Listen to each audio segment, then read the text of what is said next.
This video gives you a glimpse into the future of warfare, because what you might be considering as new military tech is probably already old. Like Navy SEALs that can navigate underwater hands-free and quickly, soldiers that can see through the thick walls of the Abrams tank without having to expose themselves, and drones that can fly horizontally like an airplane until they stop to hover in place to collect intelligence.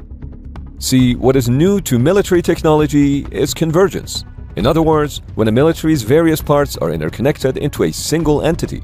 So that hovering drone could send live footage to an F-35, giving it beyond line-of-sight visuals, or it could help a gunner inside a tank with live fire feedback. This allows for a sort of intelligence cloud that has never been possible before. But that's not it. Sprinkle on top of all that the power of artificial intelligence, which can analyze large amounts of data, calculate the rules of engagement, and make decisions in a split second. Try to imagine a military version of ChatGPT, except for it's already here. And this is why the future of warfare on land, in the air, and underwater is not what you think. Let's start with wearables. Future combat could be fought in the air, not with fighter jets, but with personal jetpacks. Royal Marines are already flying through the air to board ships in seconds, thanks to technology developed by Gravity Industries. This technology has the potential to completely change battle tactics, especially above ocean or rugged terrain. However, it also has the potential to make any military auditor squirm. At a price of over $450,000 per unit, armies won't be handing one out to every soldier anytime soon. This is IVAS. No, it's not an Apple product. IVAS stands for Integrated Visual Augmentation System and is yet another one of these new tools, central to combined arms operation. Developed by the US military, these are portable goggles that integrate classical optics like night and thermal vision, but also use supercomputing technology to include augmented reality. This allows troops to visually communicate objectives in real time, improving situational awareness. This technology is also modular, which means that it can be integrated into existing platforms and equipment to give soldiers 360-degree vision inside armored vehicles and keep a closer eye on maintenance and repair requirements. The IVAS program reportedly cost US taxpayers $22 billion to develop, so far. That may sound expensive, but with an annual budget of $800 billion and rising every year, the US military spends that much money every 10 days. So it's just a drop in the bucket. Speaking of drops, similar technology is also being tested for underwater use by companies like JFD. Named ShadowNav, this visor gives special operations teams enhanced vision even in murky and dark waters. NATO is also testing a life-saving addition to the modern soldier's toolkit. The DTA system is a wearable sensor that works a bit like a Fitbit. It will help medics collect vital data and determine the extent to which a soldier may be injured. Strapped around a soldier's chest, this technology can assess injuries faster and more accurately than a field medic, allowing them to administer aid far quicker. However, all this added equipment means added weight, and with a US soldier's average combat load weight already surpassing 100 pounds, militaries risk exhausting their troops before even reaching combat areas. As a result, exoskeletons are being tested by various militaries to counter this problem. Mainly fitted around the knees and ankles, these electric systems, like the Onyx developed by Lockheed Martin, can already double a soldier's leg strength and endurance. Imagine having all this military tech but only being able to use one of them. It's like dating 5 girls but only being able to have fun with one of them. Or having Netflix but being limited to the shows in one region. Unless you have private internet access VPN, the sponsor of today's video. Like many other things, browsing online should not be done unprotected. When you're on public Wi-Fi networks at airports, coffee shops, friends' houses, and even at your own house, your internet traffic could be viewed by various different entities before reaching the intended website. A VPN safeguards your internet connection through an encrypted tunnel and hides your IP address, so your private info cannot be exploited. With Private Internet Access VPN, you get to pick your online location out of 84 countries and all 50 US states, allowing you to gain access to websites and streaming services that are only available in those locations. Even when it comes to shopping for things like games and flight tickets, sometimes you get better deals when you shop online from different regions. Private Internet Access is available on all platforms, and you can protect your entire household with an unlimited amount of devices at the same time. So click the link in the description and get an 83% discount on private internet access VPN. That's just over $2 a month, and you also get 4 extra months completely free of charge. Where exoskeletons are unavailable, autonomous infantry platforms are already proven to help reduce load stress. In 2013, DARPA, the United States Advanced Research Program, partnered with Boston Dynamics to develop the Leggett Squad Support System, also known as LS-3. Used as a logistical tool rather than a tactical one, the LS-3 could carry up to 400 pounds of its squad's load, travel 20 miles without refueling, and also act as an auxiliary power unit by recharging equipment while on patrol. However, the LS-3 was not a success. It was complicated to repair and had a very, very loud diesel engine. There was also a much cheaper alternative: mules. They're much cheaper, don't break down, and don't make a lot of noise, for the most part. On the other hand, smaller tactical robots have been used in militaries since the early 2000s, like the Talon. With a towing capacity of around 750 pounds, this little helper was mainly used as a bomb disposal unit and even helped with search and rescue missions during 9/11. Its successor, the Modular Advanced Armed Robotic System, was even more advanced. MARS is designed to be modular. It can house various equipment configurations depending on the mission's requirements. Apart from bomb disposal, it had a range of surveillance tools and non-lethal weapons, enhancing soldiers' safety and operational range. Unlike the Talon, which was primarily a support robot, MARS could also be deployed for force protection, sentry duties, and reconnaissance. Recent advancements in electronics and battery efficiency means that modern autonomous tactical and logistical platforms can run silently and charge themselves through solar power, for example. These platforms are modular and can accommodate a range of activities from turret mechanisms to takeoff and landing platforms for flying drones. Larger airborne platforms are also employed for surveillance and strike capabilities. For example, the new VBAT-128 is a vertical takeoff and landing drone capable of hovering for over 10 hours in the air to provide visual and radar surveillance. Needing only 30 minutes to prepare and a tiny 12 by 12 foot clearing to take off, this drone is a perfect addition to future combined arms operations. For example, if the VBAT is used as a communication bridge between F-35s and infantry patrols equipped with IVAS technology, it could enhance visual awareness far beyond line of sight. But how does the military achieve this seamless communication between units? And why does the US military already need to build a next-generation fighter jet?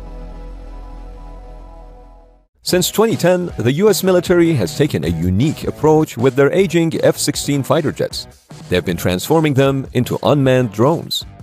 Controlled by advanced AI, these drones are designed to mimic the behavior of potential enemy aircraft, offering a realistic training scenario for pilots and air defense systems.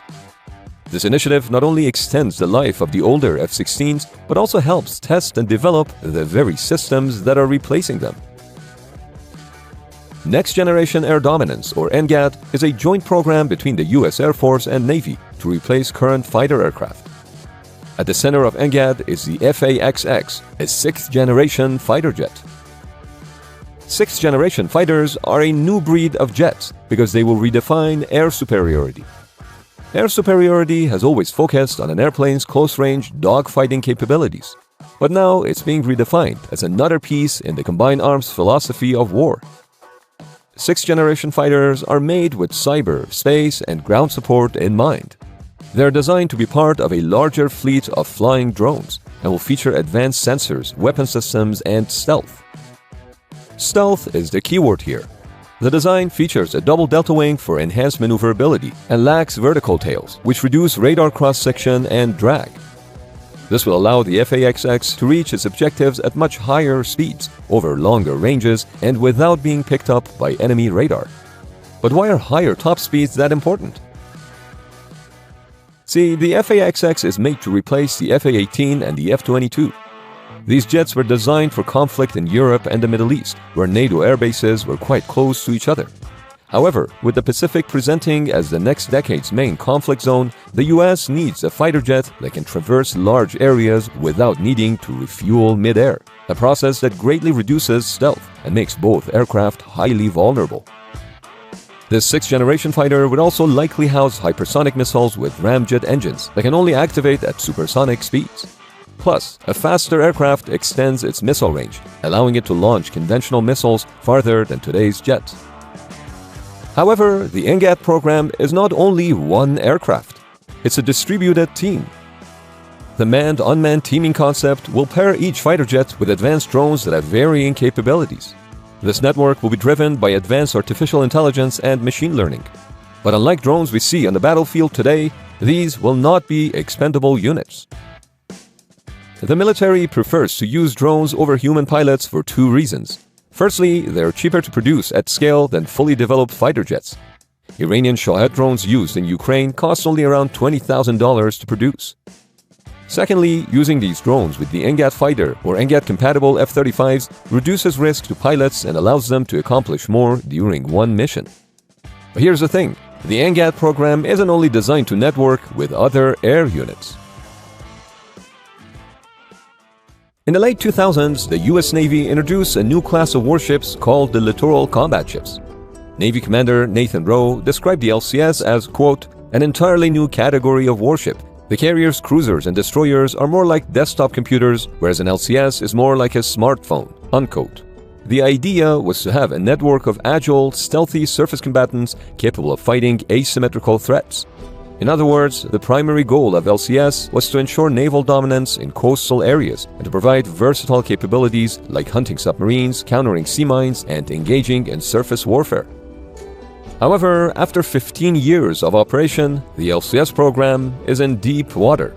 The ships themselves are 3 times more expensive than the originally planned cost of $220 million per ship, and they regularly have technical problems. The LCS also abandoned its original idea of modularity. As a result, it lacks survivability and lethality in the water. Some are being modernized, but most are being silently retired. Today, the Navy is working on projects aimed at teaming manned and unmanned units together, and with the F-35C now a part of the US Navy, warships need state-of-the-art communications and electronics to connect with the jet's distributed team network technology. And frigates and destroyers are at the heart of this modernization. Constellation-class frigates are the first to replace the failed LCS program. Designed under the FFGX program, these small surface combat ships are projected to cost around $500 million each. The Constellation frigates are based off of the current FREMM class of multipurpose frigates widely used in Europe. They will also mix current technology with the capability to integrate future systems, like the CLAWS laser system, and are expected to enter production in 2030. Another central figure in the US Navy's evolution is the destroyer. The US had previously built the Zumwalt-class destroyer, meant as a modern version of the classic battleship which dominated the seas 100 years ago. Larger than the Navy's frigates, these ships were planned to be used for sea-to-land operations. But a new threat of China's fast-growing Navy in 2008, plus a variety of other reasons, caused the Navy to switch priorities and lower the construction plans from 32 ships to only 3. This caused the price of Zumwalt destroyers to explode to $4.24 billion per ship, triggering the project's cancellation. The Zumwalt's replacement was announced as DDG-X, an evolution of the widely successful Arleigh-Burke-class destroyer. This is the Navy's next-generation destroyer and is a vital part of what the military has called Project Convergence. This project aims to assemble the US military's various parts into a single cloud-like entity. Whereas the Joint Combined Arms philosophy focuses on specific operations, Project Convergence aims to take Combined Arms' main principles and integrate them in the very fabric of how the military operates. But how will the future destroyers and frigates help connect land and air units together? These ships will combine state-of-the-art weaponry like hypersonic missiles and direct energy weapons. They will leverage AI-driven capabilities to communicate with all the units around them. They will in turn provide data to pinpoint real-time locations of hostile units and precise guidance information to strike them. The DDG-X also prioritizes risk mitigation. It's designed to minimize human exposure in high-stakes operations, using unmanned systems for early warnings and as extended sensory apparatus. This not only increases the ship's operational footprint, but also drastically reduces the threat to naval personnel. And these naval drones are already in operation today, and not only with the US military. Recently, Ukrainian forces used naval drones like this one to damage the Kerch Bridge, a vital bridge connecting Crimea to mainland Russia used for transporting equipment to the southern front lines of the invasion. These naval drones are far quicker and more agile than manned boats due to their reduced size and weight. And thanks to basic buoyancy physics, they can carry a much larger amount of explosives than their air or land counterparts ever could. And they can do all this without being detected. Recent additions to military's naval fleets include much smaller boats than the ones you usually imagine when you think Navy. The Shadow Seal is one of these boats, which can hold up to 4 people and runs entirely on powerful batteries, meaning it makes less noise and produces a smaller heat signature, making it much harder to detect. However, if you're talking about their stealth capabilities, lower noise levels is a tiny detail, because these are not your typical boats. Although these systems are still being piloted by humans, their simple gamified controls and modular turret placement make them ideal candidates for becoming a part of Navy's manned-unmanned team. With the war in Ukraine showing the efficiency of man-portable anti-tank missile systems such as NLAWs or Javelin, the idea that the tank as a platform is becoming obsolete has grown significantly. However, a major flaw in this theory is that it only considers legacy tank models like the Soviet-era tanks being used in Ukraine, and fails to consider more modern joint combined arms tactics. Combined arms operations use different military components like infantry, armor, artillery, and air support together on the battlefield. This tactic is designed to eliminate weaknesses in each individual unit while maximizing their strengths. In other words, if used well, combining mechanized infantry with drone pathfinder units and defensive scouts could help protect tanks from enemy rockets. The Abrams X, a new Abrams tank prototype by General Dynamics, shows that the days of tanks are far from over. It has all the elements of a modern tank, like an active defense system and explosive reactive armor, but also features an autoloader, reducing the tank's crew from 4 to 3. This prototype is built with single space for the crew in the front, where they will be best protected. Modern anti-tank threats like bomb-equipped drones and man-portable missiles are designed to strike directly at the turret, where the armor is the weakest. So this new design could help save lives in a future conflict. That said, this prototype's biggest innovations are far simpler. Its hybrid electric engine would consume 50% less fuel than current Abrams models, which need over 1 gallon of gas per mile. More importantly, it weighs 10 tons less than the almost 80-ton M1 Abrams we see today. This will make transport easier, but it also means that the Abrams X could actually cross bridges without the risk of tanking them. But the Abrams X doesn't stop there. It also seeks to revolutionize the entire tank command structure using its own eyes and brain. But how can a tank see and think? The answer is the Catalyst electronic architecture software system. The Abrams X will have a series of cameras all around its hull, and when paired with state-of-the-art helmets like the ones used by F-35 pilots or something similar to the IVAS system, crew members will have the ability to see through the tank's armor. This level of situational awareness is further enriched by the ability to integrate and display data from drones and other sensor systems directly on the crew's head-up display, a major leap in tank command and control systems. But what if the Abrams X didn't even need human operators? What if all military assets were controlled by a central artificial intelligence like Skynet? And if so, what role would humans have in future warfare? AIP has established which unit is closest to the enemy tank. Our commander can now begin to develop an operational plan for Team Omega.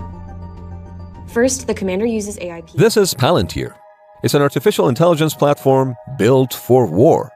Think of it as a ChatGPT that sources military intelligence, plans strategies of engagement, controls drones, and sends commands to troops on the ground. Militaries around the world, for example in the US, China, and Europe, are all investing time and money into these platforms. For decision makers in conflict scenarios, AI can significantly enhance situational awareness. For example, AIPs can analyze satellite data to detect unusual military activity. Using this data, they can identify suspicious movements like unexpected ship activity near critical trade routes, or identify a naval ship's sudden change in course. This rapid assessment helps commanders find potential threats and adjust forces in real time. However, data gathering isn't limited to satellite feeds. Machine learning models can recommend the most effective units for surveillance, such as unmanned aircraft, to provide live video streams. AI-driven platforms can then instantly analyze the video data, identifying ship dimensions, speeds, and weapon systems. By combining data from diverse sources, both public and classified, these AI models can help military planners to completely see through the fog of war, giving them a huge advantage in decision-making duel. But intelligence gathering is just the tip of the iceberg with these AI platforms. Just like ChatGPT, commanders can talk with these systems using natural language to actually execute orders and control their assets. Electronic warfare is one of these use cases. AIPs will be able to detect enemy communications and give troops tactical advantages by recommending jamming operations. That said, in a future military network, units and troops will be fitted with augmented reality systems like the IVAS, and vehicles like the Abrams X and air and naval distributed teams will constantly feed target and terrain information to each other using an AIP as a central nervous system. This all-encompassing network will give commanders the ability to plan and issue orders to manned and unmanned units from behind their computer screens. With the help of large language models like the ones developed by OpenAI and Google, commanders can ask these AIPs questions about what the battlefield looks like and ask them to suggest different courses of action for any situation. Then, AIs like Palantir can calculate the best strategic responses to these situations far quicker than any human decision-maker ever could. By accessing units on the front line, they can task striker assets like drones or missiles in real time to attack enemy forces before they even understand what's happening. A bit like playing chess against a supercomputer. Even though these systems are designed with safeguards in place, which prevent them from sending orders without human verification and validation, similar AI models have already been reported to teach themselves ways of bypassing security safeguards. But think for a moment, if the future wars are going to be fought entirely between machines controlled by AI, what will be the role of humans in societies defined by conflict? We have no idea, but one thing's for sure, it's not what you think.